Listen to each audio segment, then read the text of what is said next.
ഇന്ന് നമ്മളിവിടെ ഡിസ്കസ് ചെയ്യുന്നത് 10th സ്റ്റാൻഡേർഡ് മാത്സിൻ്റെ 4th ചാപ്റ്ററായ മാത്തമാറ്റിക്സ് ഓഫ് ചാൻസ് എന്ന് പറയുന്ന ചാപ്റ്ററിൻ്റെ പേജ് നമ്പർ 74 കൊടുത്തിരിക്കുന്ന 3 ക്വസ്റ്റ്യൻസ് ആണ്. വളരെ ഈസി ആയിട്ടുള്ള ക്വസ്റ്റ്യൻസ് ആണ് ഇത്. നമുക്ക് വളരെ സിമ്പിളായിട്ട് ഇതിൻ്റെ ആൻസർ നമുക്ക് കണ്ടുപിടിക്കാൻ പറ്റും. അപ്പോൾ നമുക്ക് ഓരോരോ ക്വസ്റ്റ്യൻ ആയിട്ട് നോക്കാം.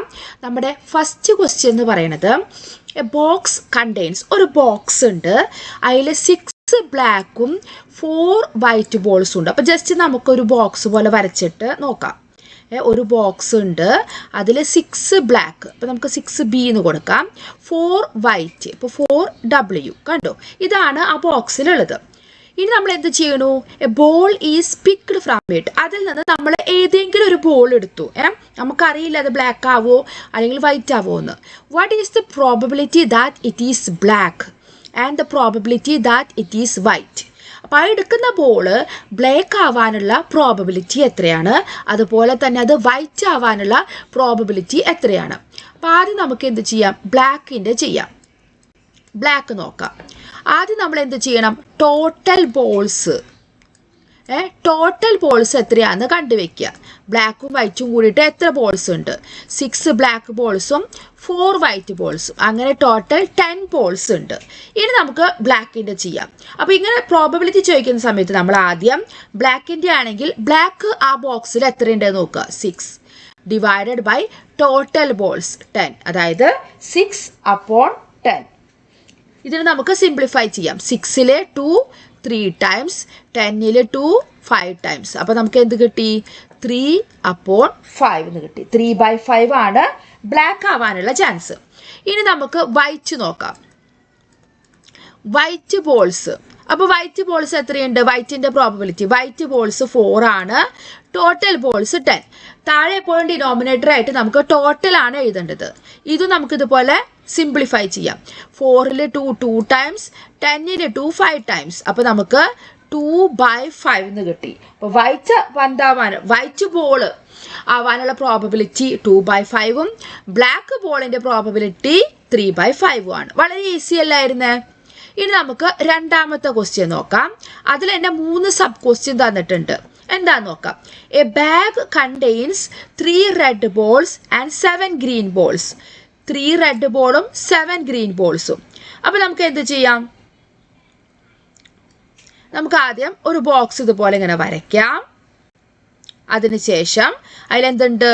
3 റെഡ് ബോൾസ് ഉണ്ട്, 7 ഗ്രീൻ ബോൾസ് ഉണ്ട്. ഇത് നമ്മുടെ ഫസ്റ്റ് ബാഗ്. ഇനി നമുക്ക് രണ്ടാമത്തെ ബോക്സ് വരയ്ക്കാം. അതിലെത്രയുണ്ട്? 8 റെഡ് ആൻഡ് 7 ഗ്രീൻ. ഇത് നമ്മുടെ സെക്കൻഡ് ബോക്സ്. അങ്ങനെ 2 ബോക്സ് ആണ് ഇവിടെ ഉള്ളത്. ഇനി നമ്മുടെ ഫസ്റ്റ് ക്വസ്റ്റ്യൻ നോക്കാം. If A ball is drawn from the first bag, what is the probability that it is red? അപ്പോൾ ഫസ്റ്റ് ബാഗിൻ്റെ നമുക്ക് നോക്കാം. ഇതിൽ റെഡിൻ്റെ പ്രോബബിലിറ്റിയെ ചോദിച്ചിരിക്കുന്നത്, ഗ്രീനിൻ്റെ പ്രോബബിലിറ്റി നമ്മളോട് ചോദിച്ചിട്ടില്ല. അപ്പോൾ നമുക്ക് എന്ത് ചെയ്യാം? ഇതിലത്തെ ടോട്ടൽ ബോൾസ് എത്രയാണെന്ന് നോക്കാം. ടോട്ടൽ ബോൾസ് ഫസ്റ്റ് ബാഗ് ആണ്. Total balls in first bag is equal to 7 + 3 10 ആണ്.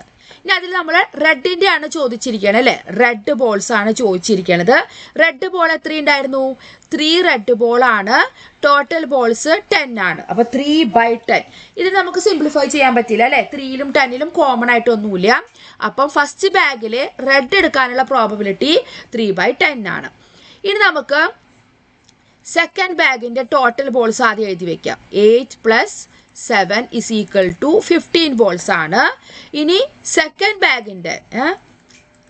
ബാഗിലും ഇതുപോലെ തന്നെ റെഡിൻ്റെ പ്രോബബിലിറ്റി അവർ ചോദിച്ചിട്ടുണ്ട്. ഫ്രം ദ സെക്കൻഡ് ബാഗ്, നമ്മുടെ സെക്കൻഡ് ക്വസ്റ്റ്യൻ അതാണ്. സെക്കൻഡ് ബാഗിൽ നിന്നാണ് നമ്മൾ റെഡ് എടുക്കണമെങ്കിൽ അതിൻ്റെ പ്രോബബിലിറ്റി എത്രയാണെന്ന്. അപ്പോൾ അത് നമുക്ക് എത്ര റെഡ് ഉണ്ട്? 8 ഉണ്ട്. ടോട്ടൽ എത്രയാണെന്ന് പറഞ്ഞത്? 15 ബോൾസ് ആണ് നമ്മുടെ സെക്കൻഡ് ബാഗിലുള്ളത്. അപ്പോൾ 8/15 ആണ് സെക്കൻഡ് ബാഗിൽ നിന്ന് ഒരു റെഡ് കിട്ടാനുള്ള പ്രോബബിലിറ്റി എന്ന് പറയുന്നത്. ഇനി third question. The balls in both bags R puttu together in A single bag. ഈ 2 ബാഗിലുള്ള ബോൾസ് എല്ലാം കൂടി നമ്മൾ ഒരുമിച്ച് ഒരൊറ്റ ബാഗിലാക്കി. അപ്പോൾ അത് നമുക്ക് എങ്ങനെ ചെയ്യാം? നമ്മളൊരൊറ്റ ബാഗിലാക്കാൻ പോവുകയാണേ. ഇവിടെ 3 റെഡ് ഉണ്ട്, 8 റെഡ് ഉണ്ട്. അപ്പം നമുക്ക് ടോട്ടൽ 11 റെഡ് വരും. അതുപോലെ 7 ഗ്രീനും 7 ഗ്രീനും, അപ്പോൾ 14 ഗ്രീന് വരുന്നുണ്ട്. അപ്പോൾ ഇതിൻ്റെ ടോട്ടൽ ബോൾസ് ആദ്യം നമുക്കിവിടെ കണ്ടുവയ്ക്കാം. Total balls is equal to 11 plus 14, അതായത് 25 ബോൾസ് ആണ് ടോട്ടൽ. ഇനി നമ്മളോട് ചോദിച്ചിരിക്കുന്നത് if a ball is drawn from this, what is the probability that is red?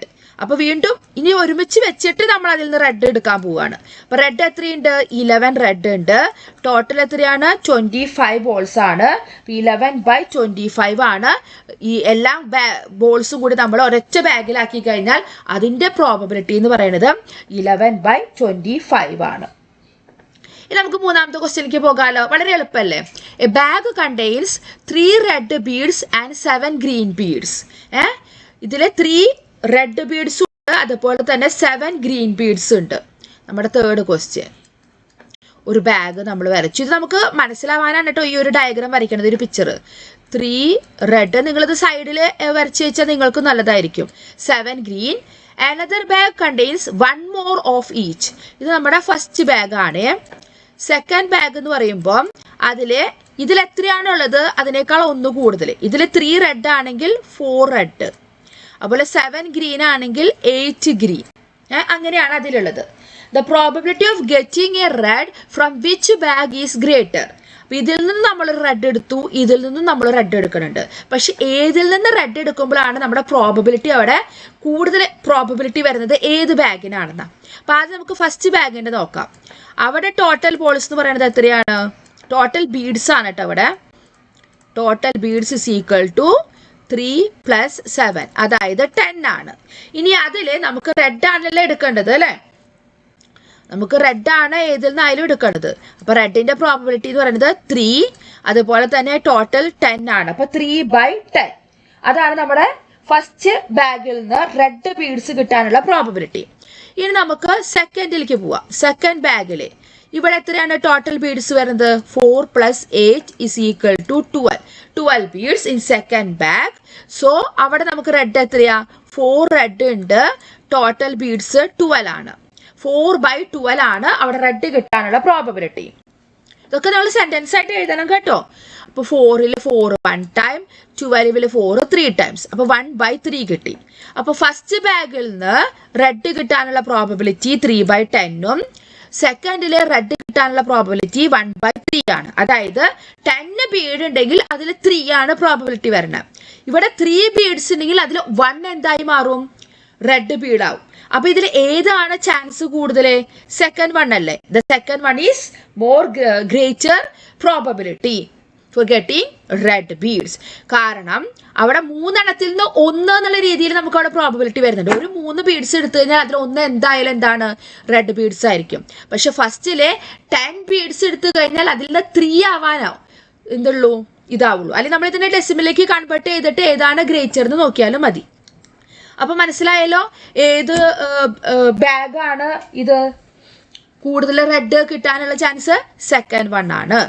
അപ്പൊ കണ്ടില്ലേ, ഈ പ്രോബ്ലംസ് വളരെ എളുപ്പമാണ്. നമ്മൾ ജസ്റ്റ് അതിനൊന്ന് പറഞ്ഞ പോലെ ഇങ്ങനെ എഴുതുക. ഏതിൻ്റെയാണോ ചോദിച്ചത് അത് ന്യൂമറേറ്ററിൽ എഴുതുക. പിന്നെ ഇത് എത്രയുണ്ട് ടോട്ടൽ എന്നുള്ളത് നമ്മളത് ഡിനോമിനേറ്റർ ആയിട്ട് എഴുതുക. അത്ര മാത്രമേ. പിന്നെ സിംപ്ലിഫിക്കേഷൻ ചെയ്യണമെങ്കിൽ നമുക്ക് സിംപ്ലിഫൈ ചെയ്യാം. കോമൺ ആയിട്ട് വലുതുണ്ടെങ്കിൽ നമുക്കത് ക്യാൻസൽ ചെയ്ത് കളയാം. അപ്പോൾ മനസ്സിലായല്ലോ, വളരെ എളുപ്പമുള്ളതാണ്. അപ്പോൾ അടുത്ത വീഡിയോയിൽ നമുക്ക് നമ്പർ പ്രോബബിലിറ്റി ആ ടോപ്പിക്കുമായിട്ട് കാണാം. താങ്ക്